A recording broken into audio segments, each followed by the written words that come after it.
একটি আইসব্রেকার জাহাজ আটলান্টিক মহাসাগরে বরফের মধ্যে আটকে পড়ে যায়। জাহাজে ছিল 70 জন ক্রু মেম্বার, আর এই অবস্থায় তাদের কাছে 3 দিনের খাবার অবশিষ্ট ছিল এবং তাদের জাহাজের পেছনে একটি বড় বরফের পাহাড় ধেয়ে আসছিল। বলছিলাম 2016 সালে মুক্তি পাওয়া দ্য আইসব্রেকার মুভির কথা। শেষ পর্যন্ত তারা সেই ভয়ানক পরিস্থিতি থেকে কিভাবে বেঁচে ফিরবে সেটা জানবো আজকের এই মুভিতে। তাহলে চলুন মুভির মূল গল্পে চলে যাওয়া যাক। সময়টা ছিল 1985 সাল।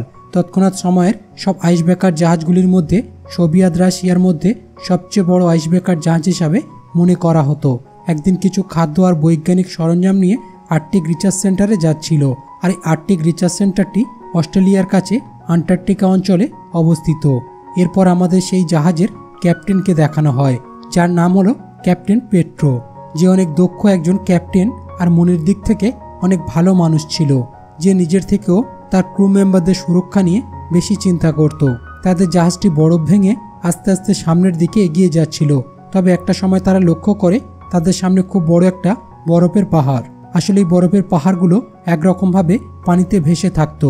ক্যাপ্টেন পেট্রো তখন সিদ্ধান্ত নেয় তারা বরফের পাহাড়ের পাশ দিয়ে বেরিয়ে যাবে। এরপর তার কথা মতো জাহাজটি ঘোরানো হয়।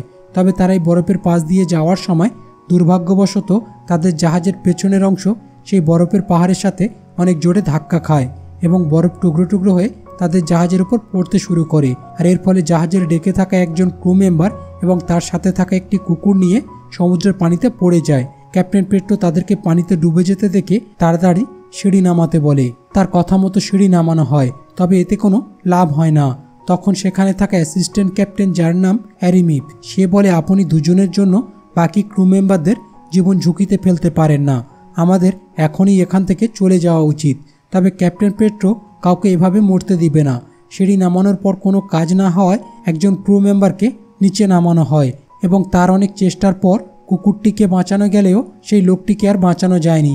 সমুদ্রের অনেক ঠান্ডা পানিতে জমে গিয়েছিল এবং একটা সময় সে পানিতে ডুবে মারা যায়। এরপর সেই ক্রু মেম্বার যাকে পানিতে নামানো হয়েছিল, প্রচণ্ড ঠান্ডার কারণে সে আর কথা বলতে পারছিল না।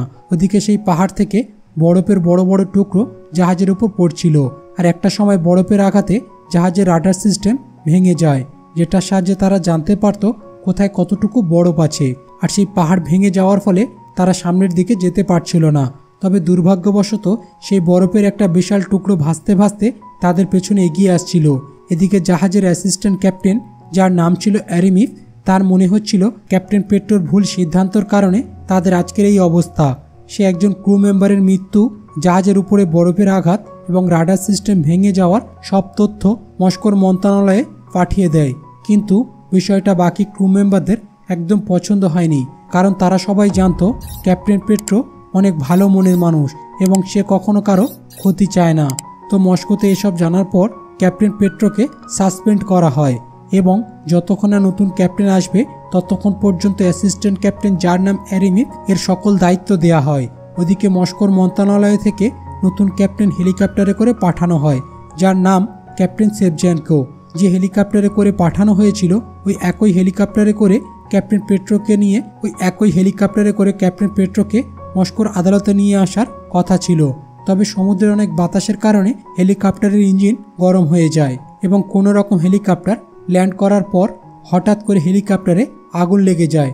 এটা দেখে ক্যাপ্টেন পেট্রো এবং বাকি ক্রু মেম্বাররা সবাই মিলে নতুন ক্যাপ্টেন এবং পাইলটের জীবন বাঁচায়। তবে এই সব কিছুর পর ক্যাপ্টেন সেভজেনকো ধন্যবাদ না দিয়ে উল্টে বলে, মস্কোর আদালত তোমার জন্য অপেক্ষা করছে। কিন্তু হেলিকপ্টারে আগুন লাগার ফলে সেই সময় ক্যাপ্টেন পেট্রোকে নিয়ে মস্কোতে যাওয়া কোনোভাবে সম্ভব ছিল না। এজন্য সে আবারও জাহাজে থেকে যায়। তো নতুন ক্যাপ্টেন সেভজেনকো খুব কড়া ছিল। সে এসে সবার প্রথমে কন্ট্রোল রুমে চলে যায়। সেখানে এসে দেখে একজন ক্রু মেম্বার কিউব বাজেলের সাথে ডিউটি করছে।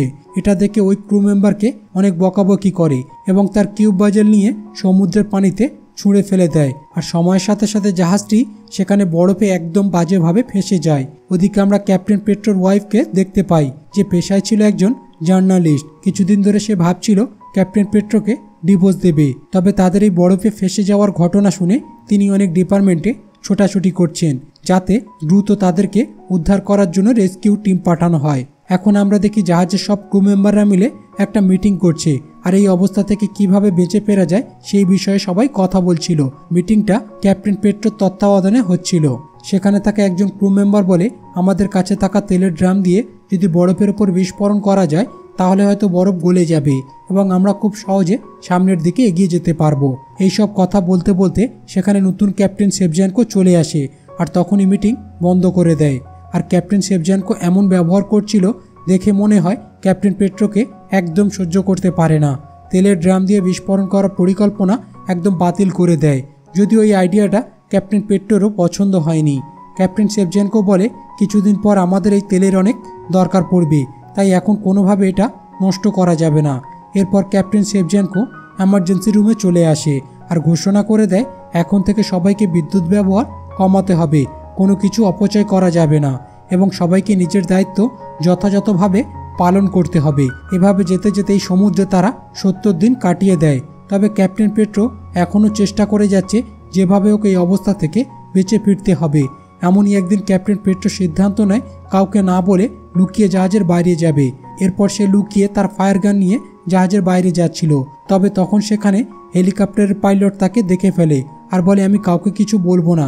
এরপর ক্যাপ্টেন পেট্রো জাহাজের বাইরে চলে আসে আর ক্যাপ্টেন শেফজানকোর ফেলে দেয়া সেই কিউব পাজলটি দেখতে পায়। সে বুঝতে পারে কিউব পাজলটা তো অনেক আগেই তাদের পেছনে ফেলে দেয়া হয়েছিল আর এই পথে তারা অনেক আগেই অতিক্রম করে এসেছে। এরপর সে কিউব পাজলটি নিয়ে আরও একটু এগিয়ে যাচ্ছিল। হঠাৎ করে সে বরফ ভেঙে নিচে পড়ে যায় আর নিচে ছিল একটা পেঙ্গুইন। ক্যাপ্টেন পেট্রো ভয় পেয়ে সেখানে ফায়ার গান চালিয়ে দেয় আর জাহাজের উপর থেকে সেটা হেলিকপ্টারের পাইলট দেখতে পায়। সে বুঝতে পারে ক্যাপ্টেন পেট্রো কোনো বিপদে পড়েছে। এরপর হেলিকপ্টারের পাইলট তাদের সকল ক্রু মেম্বারকে নিয়ে ক্যাপ্টেন পেট্রোকে সেখান থেকে উদ্ধার করে। এরপর তাকে জাহাজের ডাক্তারের কাছে নিয়ে আসা হয়। ডাক্তার অনেক চেষ্টা করে এবং ট্রিটমেন্ট করার পর ক্যাপ্টেন পেট্রোকে সুস্থ করে তোলে। এরপর ক্যাপ্টেন শেফজানকো তাকে অনেক বকাবকি করে ওকে না বলে এমন সিদ্ধান্ত নেওয়ার জন্য। তবে ক্যাপ্টেন পেট্রো তো খালি হাতে আসেনি। সে বলে, আমাদের জাহাজের পেছনে একটা বড় বরফের পাহাড় খুব দ্রুত এগিয়ে আসছে আর আমরা যদি তাড়াতাড়ি সাহায্য না পাই তবে আমরা সবাই ঠান্ডার কারণে এখানেই মারা যাব। তবে ক্যাপ্টেন শেফজানকো তার কথা বিশ্বাস করছিল না। তখন ক্যাপ্টেন পেট্রো ক্যাপ্টেন শেফজানকো ছুঁড়ে ফেলে দেয়া সেই কিউব পাজলটি ক্যাপ্টেন শেফজানকোকে দেখায়। এটা অনেক দূরে ফেলে দেয়া হয়েছিল, তবে সেটা এখন জাহাজের কাছে চলে এসেছে। এটা দেখে ক্যাপ্টেন শেফজানকো ক্যাপ্টেন পেট্রোর অভিজ্ঞতা সম্পর্কে বুঝতে পারে আর এর সাথে তাদের পিছনে ধেয়ে আসা বিপদ সংকেতও বুঝতে পারে। ওদিকে সময়ের সাথে জাহাজের উপরে আর আশেপাশে বরফ জমছিল এবং সেই বরফ উঁচু হতে হতে 1 থেকে 1.5 মিটার পর্যন্ত উঁচু হয়ে গিয়েছিল এবং একদিন সকালে সেই বরফের টুকরোগুলো অনেক জোরে জোরে জাহাজের মধ্যে পড়ছিল। এর সাথে জাহাজের পেছনের অংশ আস্তে আস্তে ফুটো হয়ে যায় আর অনেক পরিমাণে পানি তাদের জাহাজে ঢুকে পড়ে।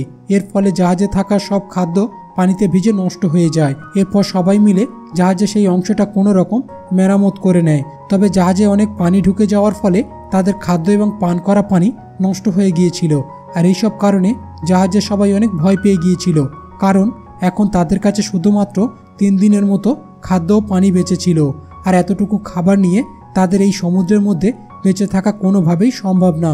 আর এই সময় অ্যাসিস্ট্যান্ট ক্যাপ্টেন অ্যারিমিপ সবাইকে উস্কানিমূলক কথা বলতে শুরু করে দেয়। ওই যে ক্রু মেম্বার বলেছিল যদি তেলের ড্রাম দিয়ে বিস্ফোরণ করা যায় তাহলে হয়তো সামনের দিকে রাস্তা তৈরি হয়ে যাবে। অ্যাসিস্ট্যান্ট ক্যাপ্টেন অ্যারিমিপ সবাইকে রাগিয়ে তোলে ক্যাপ্টেন শেফজানকোর বিরুদ্ধে এবং ক্যাপ্টেন শেফজানকোকে একটা রুমের মধ্যে বন্দি করে দেয় আর তেলের ড্রাম নিয়ে কিছুটা দূরে চলে যায় এবং সেখানে একটা বিস্ফোরণ করার পরিকল্পনা করে। এরপর তারা সঠিক জায়গায় তেলের ড্রামগুলো রেখে বিস্ফোরণ ঘটায়, তবে এতে কোনো লাভ হয় না, উল্টে তাদের তেলগুলো নষ্ট হয়ে যায়। এইসবের ফলে অ্যাসিস্ট্যান্ট ক্যাপ্টেন অ্যারিমিপ নিজের কাজে অনেক লজ্জিত হয় এবং ওই দিন রাতে সে তার ইউনিফর্ম পরে জাহাজের ডেকের উপর দাঁড়িয়ে পড়ে সুসাইড করার জন্য। কিন্তু ওই সময় ক্যাপ্টেন পেট্রো তাকে দেখে নেয়, তাকে সাহস দিয়ে বলে, তুমি এমন কিছু করো না, যেটা হয়েছে সেটা ভুলে গিয়ে আমাদের এখান থেকে বেঁচে ফিরতে হবে আর এই অবস্থায় আমাদের তোমাকে প্রয়োজন। ওদিকে আমরা দেখি সবগুলো ক্রু মেম্বাররা নিজেদের ভুল বুঝতে পারে এবং তাদের জাহাজের ডাক্তারও মারা যায়। আর ঠিক সেই কারণে বাকি ক্রু মেম্বাররা ক্যাপ্টেন শেফজানকোর কাছে ক্ষমা চায়। ক্যাপ্টেন শেফজানকো সবাইকে ক্ষমা করে দেয়। এই অবস্থায় হঠাৎ একজন ক্রু মেম্বার এসে বলে, বাইরে খুব বড় একটা বরফের পাহাড় আমাদের দিকে এগিয়ে আসছে, যেটা আগের থেকে অনেক বড় আকার ধারণ করেছে। এটা শুনে সবাই বাইরে এসে দেখে আসলে অনেক বড় একটা বরফের পাহাড় তাদের দিকে এগিয়ে আসছে। এর সাথে তারা মাঝখানে একটা বড় ফাটল দেখতে পায়। এটা দেখে ক্যাপ্টেন পেট্রো বলে, আমরা এই ফাটলের মধ্য দিয়ে সামনের দিকে এগিয়ে যেতে পারি। তখন বাকি ক্রু মেম্বাররা বলে, এটা করার মানে মৃত্যুর দিকে এগিয়ে যাওয়া। ক্যাপ্টেন পেট্রো বলে, এখানে এভাবে না খেয়ে মরার চেয়ে জীবনের রিস্ক নিয়ে বেঁচে ফেরা অনেক ভালো। আর এই কথা শুনে ক্যাপ্টেন সেবজানকোও রাজি হয়ে যায়, কারণ সে ক্যাপ্টেন পেট্রোর অভিজ্ঞতা সম্পর্কে একটি ধারণা আগেই পেয়ে গেছে। তখন ক্যাপ্টেন পেট্রো বলে, আমি হেলিকপ্টারে করে বরফের পাহাড়ের উপরে যাওয়ার লোকেশন এবং জাহাজের মুভিং সাইট আপডেট দিতে থাকবো কন্ট্রোল রুমে। তখন ক্যাপ্টেন সেবজানকো বলে, এই দায়িত্বটা আমি নিব, আর তুমি পুরো জাহাজের দায়িত্ব নিবে, কারণ তুমি অনেক আগে থেকেই জাহাজের ক্যাপ্টেন, আর আমার থেকে তুমি সব কিছু ভালো বুঝবে। এরপর তারা তাদের পরিকল্পনা মতো কাজ শুরু করে দেয়। ক্যাপ্টেন সেবজানকো হেলিকপ্টারে করে সেই বরফের পাহাড়ের উপরে চলে যায় এবং বাকি ক্রু মেম্বাররা নিজেদের দায়িত্ব মনোযোগ দিয়ে পালন করে। অ্যাসিস্ট্যান্ট ক্যাপ্টেনকেও একটা কাজে লাগিয়ে দেয়। সেখানে থাকা একজন ক্রু মেম্বার জাহাজের ডেকের উপর দাঁড়িয়ে সমস্ত নির্দেশনা দেয়, কারণ তাদের জাহাজের রাডার সিস্টেম অলরেডি নষ্ট হয়ে গেছে। যদিও এই কাজটি অনেক রিস্কের ছিল, তারপরেও সেই ক্রু মেম্বার নিজের জীবন বাজি রেখে তার দায়িত্ব পালন করছিল।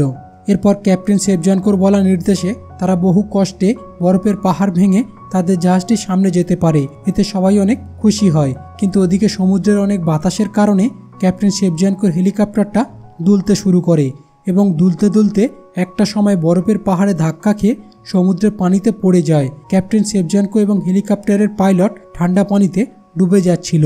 এটা দেখে ক্যাপ্টেন পেট্রো তাদের জাহাজটিকে পেছনের দিকে নিয়ে যায় এবং বলে, যেভাবে হোক ক্যাপ্টেন সেবজানকো আর পাইলটকে বাঁচাতে হবে।